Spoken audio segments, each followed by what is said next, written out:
கர்த்தருக்கு ஸ்தோத்திரம். கர்த்தராகிய இயேசு கிறிஸ்துவின் இன்ப நாமத்தில் இனிய வாழ்த்துக்கள். இன்றைய தியானத்திற்காக ஜெபித்த பொழுது தேவன் தந்த வசனம் மத்தேயு எழுதின சுவிசேஷம் 12ஆம் அதிகாரம் 12ஆம் வசனம்.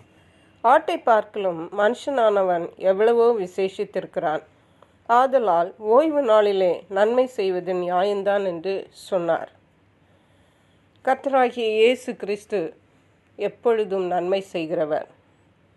அவர் இந்த உலகத்தில் மனித ரூபமாக இருந்த நாட்களில் ஒரு நாள் சூம்பின கையை உடைய ஒரு மனுஷனை ஓய்வு நாளில் சொஸ்தமாக்கினார். அப்பொழுது அங்கிருந்தவர்கள், ஓய்வு நாளில் சொஸ்தமாக்குவது நியாயமா என்று கேட்டார்கள். இயேசு சொன்னார், ஓய்வு நாளில் உங்களுடைய ஒரு ஆடு குழியில் விழுந்தால் அதை பிடித்து தூக்கிவிட மாட்டீர்களா?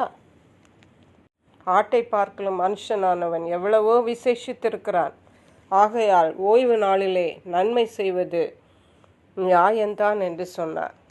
ஓய்வு நாள் தேவனுக்குரியது. ஓய்வு நாள் பரிசுத்தமான நாள். எல்லாமே பரிசுத்த வேதாகமம் நமக்கு திட்டமும் தெளிவுமாக சொல்லுகிறது. ஆனால் ஓய்வு நாளில் ஒரு மனிதன் அல்லது ஏதோ ஒன்று ஒரு கஷ்டத்தில் இருந்தால் நாம் அதற்கு நன்மை செய்து அதை விடுவிக்க வேண்டும் என்பதே தேவன் இங்கே திட்டமும் தெளிவுமாக சொல்லுகிறார்.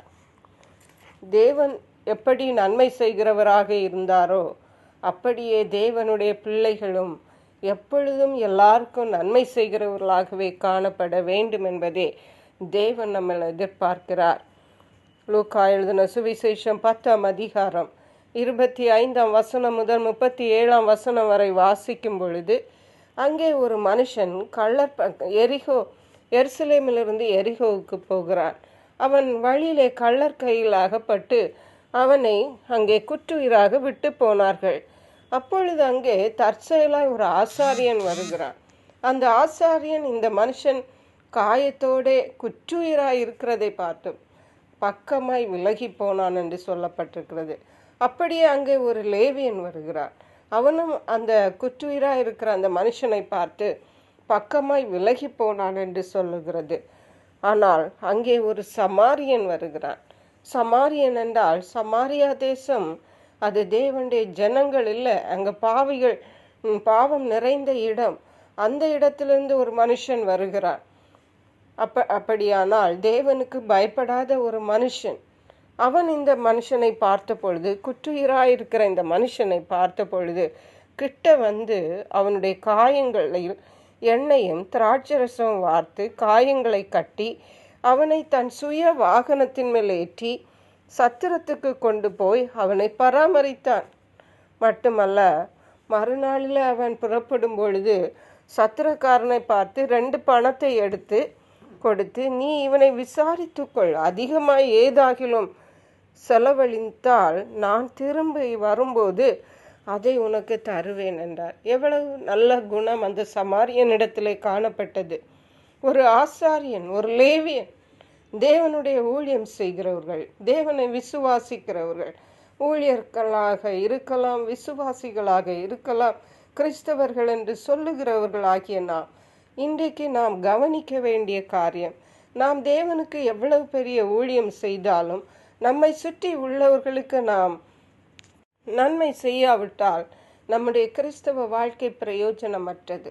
அதை தான் 1 கொரிந்தியர் 13ஆம் அதிகாரத்தில் வாசிக்கிறோம். அன்பு எனக்கு இராவிட்டால் நான் சத்தமிடுகிற வெண்கலம் போலவும் ஓசையிடுகிற கைத்தாளம் போலவும் இருப்பேன் என்று.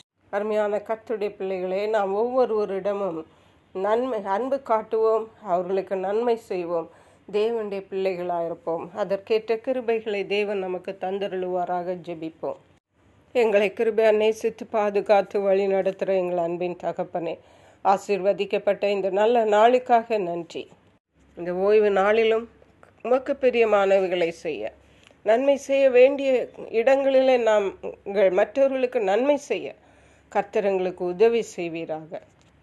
அப்படியே தேவன் செய்கிறபடியால் நன்றி பரிசுத்த ஆவியானவரே. துதி கன மகிமை மக்கை செலுத்துகிறோம். மீட்பெரும் இரட்சகருமாகிய இயேசு கிறிஸ்துவின் இன்ப நாமத்தில் ஜெபிக்கிறோம் எங்கள் அன்புள்ள பரமபிதாவே. ஆமென். God bless you.